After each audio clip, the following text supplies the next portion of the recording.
नमस्कार साथियों, आप सबका पुनः स्वागत है श्रद्धा एस्ट्रो ज्योतिष में। आज हम लोग कवर करने वाले हैं कर्क लगन की कुंडली में यदि शुक्र प्रथम भाव में बैठे तो क्या फल है। हम ये भी कह सकते हैं कर्क लगन की कुंडली में कर्क राशि का शुक्र क्या फल देता है। इससे पहले हम लोग चैनल में सूर्य से लेकर बृहस्पति तक की कंप्लीट वीडियो रिकॉर्डिंग अपलोड कर चुके हैं। कोई भी व्यक्ति भृगु सरल पद्धति को आधार बनाकर ज्योतिष को सीखना चाहता है, हमारे चैनल को सब्सक्राइब कर सकता है। हम जल्दी ही सूर्य से लेकर राहु केतु तक 9 के 9 प्लैनेट का 12 अलग अलग लग्न की 12 अलग अलग राशियों फल को अपलोड करने वाले हैं। इस अपलोडेशन को टाइमली पाने के लिए बेल आइकन दबाएं ताकि आपको सारा अपलोडेशन टाइमली मिल सके। मेरा नाम है सनत कुमार वाजपेयी। 15 सालों का अनुभव मुझे साइंस एंड एस्ट्रोलॉजी में। हमारे बारे में और अधिक जानकारी के लिए आप सिंपली गूगल कर सकते हैं, सनत वाजपेयी लिखिए, आपको हमारे बारे में कंप्लीट इन्फॉर्मेशन मिल जाएगी। तो आइए शुरुआत करते हैं आज की क्लास का।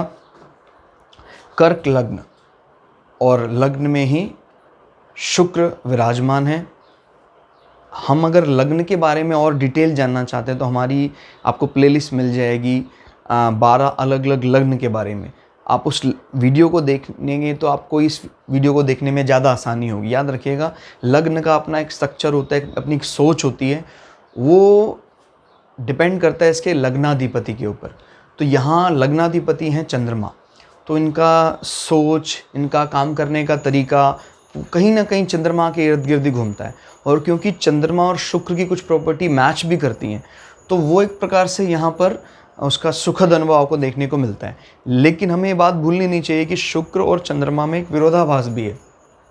शुक्र घर की महिलाओं को, स्पेशली प्रेम संबंध में लिप्त महिलाओं को रिप्रेजेंट करता है। चंद्रमा मुख्यतः कुंडली में मास से संबंधित केयरिंग नेचर, हॉस्पिटैलिटी, उस प्रकार के प्रेम की बात करता है। तो दोनों में काफ़ी फ़र्क है।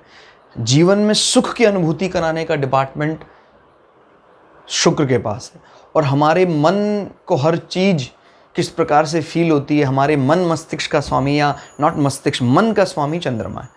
तो फिलहाल मन में या जो उसके हाउस हैं कर्क राशि, वहाँ पर शुक्र बैठ गए, तो ये बात तो तय है कि इनके जीवन में ये सुख का अच्छा अनुभव कर पाएंगे। विरोधाभास का जो मैंने बताया है, इसका दुष्परिणाम तब देखने को मिलता है जब चंद्रमा स्वयं भी बैठे होते हैं। तो प्रायः मतलब कोई ऐसी लड़ाई तो नहीं दिखाई देती कि फिजिकल कुछ किसी को डैमेज कर सकता है, लेकिन ये लड़ाई घर की महिलाओं को लेकर चलती, खासकर जो आपके माँ, इस प्रकार के पक्ष से माँ, मौसी और आपके भार्या, आपकी सालियाँ, इस प्रकार की लड़ाइयाँ दिखाई देती अगर चंद्रमा और शुक्र बैठे होते हैं। लेकिन इसमें एक विशेष बात है कि बृहस्पति अगर चंद्रमा के साथ उस हाउस में गज केसरी योग बना देता है तो उसका दुष्प्रभाव करीब करीब ख़त्म हो जाता है। क्लियर हो गया? यानी फिर बृहस्पति के सामने चंद्रमा अपनी कोई भी विवाद को प्राय करने से बचता है। और यही हाल शुक्र का भी है। शुक्र बहुत रिस्पेक्ट करते हैं बृहस्पति का। वो अलग बात है कि बृहस्पति इनको पसंद करें ना करें, पसंद नहीं करते हैं, लेकिन शुक्र इनसे काफ़ी सीखते हैं। इनफैक्ट शुक्र की जो उच्च राशि है मीन राशि, वो बृहस्पति का ही ओन्ड हाउसेस में माना जाता है, खुद का हाउस माना जाता है। और अब अगर इसके चंद्रमा के बल को हम बहुत बड़ा बल बढ़ा पाते हैं, जैसे मान लीजिए चंद्रमा इनके घर में यहाँ बैठ जाए, शुक्र के घर में चंद्रमा, बहुत आनंद आ जाता है। और इस कंडीशन में तो फिर ये ना सिर्फ धनयोग बन जाएगा, परिवर्तन धनयोग, ये आपके जीवन में हर ऊंचाइयां देने वाला होगा। आपकी करीब करीब सभी इच्छाएं, मनवांछित फल कहते हैं ना, वो मिलाने वाला होगा। अगर परिवर्तन राजयोग में इस प्रकार, नॉट परिवर्तन राजयोग, परिवर्तन धन योग। क्लियर हो गया? और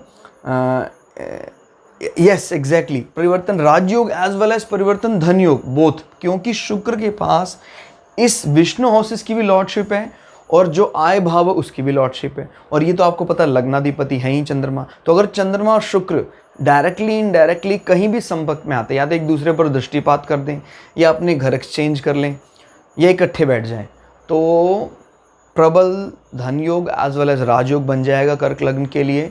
और शुक्र इस कुंडली के लिए क्या क्या देने वाले हैं? शुक्र आपके सारे जीवन के भौतिक सुखों के स्वामी हैं। आपको जो भी घर गृहस्थी से संबंधित विषय मिलेंगे वो शुक्र ही दिलवाएंगे। आपकी इच्छा पूर्ति, आपके इनकम सोर्सेज, आपकी कनेक्टिविटी, आपके फ्रेंड्स के साथ रिलेशनशिप, ये सब शुक्र के कारण बनेंगे। क्लियर हो गया? और उसमें ये भी बात ध्यान रखनी है कि शुक्र जब प्रथम भाव में बैठते हैं तो आदमी का चेहरा मोहरा बड़ा सौम्य कोमल प्रतीत होता है, क्योंकि फीमेलिक प्लैनेट है। क्लियर हो गया। और इसकी नज़र यहाँ से आपके पार्टनर के हाउस में पड़ रही है। तो पार्टनर के हाउस में जब शुक्र की नज़र पड़ती है तो ये बताते हैं कि भाई आपके संबंध, अंतरंग संबंध, प्रेम संबंध बहुत अच्छे होंगे। और यहाँ इस हाउस में नज़र डालने से शुक्र को कोई दिक्कत नहीं है। शनि का मकर राशि है ये, और हालांकि मंगल को सबसे प्रिय है मकर राशि, लेकिन इसका फिलहाल में दोष कोई दिखाई नहीं देता, क्योंकि शुक्र बैठे नहीं है अभी, सिर्फ दृष्टिपात कर रही है। ये तो बात है कि कर्क लग्न या कर्क के जो पार्टनर होते हैं वो पार्टनर उनके मुकाबले थोड़े से ज़्यादा एग्रेसिव होते हैं, क्योंकि ये आगे से एग्रेसिव है ये राशि, और पिछला जो हिस्सा है वो जल तत्व दिखाई देता है मकर का।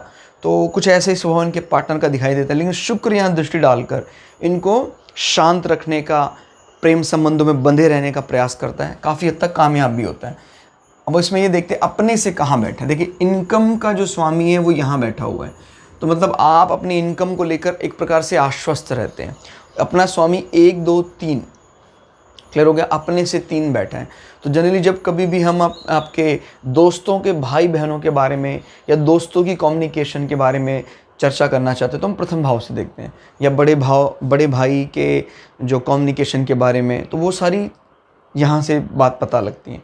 तो ये शुक्र वहाँ बैठा है, यानी आपके मित्रों का कम्युनिकेशन बहुत अच्छा है, और अगर कुंडली में आपके वो चीज़ दिखाई देती है तो वो कम्युनिकेशन निश्चित रूप से आपको फ़ायदा दिलाने वाला होगा। क्लियर हो गया। और इसी प्रकार से चतुर्थ भाव का स्वामी होकर अपने से 10 बैठा है। कभी भी माता का यश देखना हो तो हम प्रथम भाव से देखते हैं, क्योंकि वो चतुर्थ भाव से दशम है। क्लियर हो गया। आपके मकान का ख्याति को समझना हो, आपके जीवन में वाहन संबंधी यश देखना हो, कहता जी वाहन तो है लेकिन कोई भी उससे संबंधित यश नहीं मिला, लेकिन ये बताता है कि अपने से दशम भाव का मतलब आपको वाहन, माँ, घर का यश समाज में ज़रूर मिलेगा। बहुत अच्छी प्लेसमेंट है। और तो कुल मिला के रिजल्ट प्रथम भाव में शुक्र कर्क लगन में काफ़ी अच्छा परिणाम देते हैं। और अगर इसमें एक्सचेंज ऑफ हाउसेस हो जाता है तो फिर शुक्र और चंद्रमा की शत्रुता का दोष भी दूर हो जाता है। तो दोस्तों आज की क्लास में इतना ही। क्लास आपको कैसी लगी कमेंट करके ज़रूर बताइएगा। मिलते हैं अगली क्लास में, तब तक के लिए जय श्री भृगु पराशरा, जय श्री शुक्राचार्य, नमस्कार।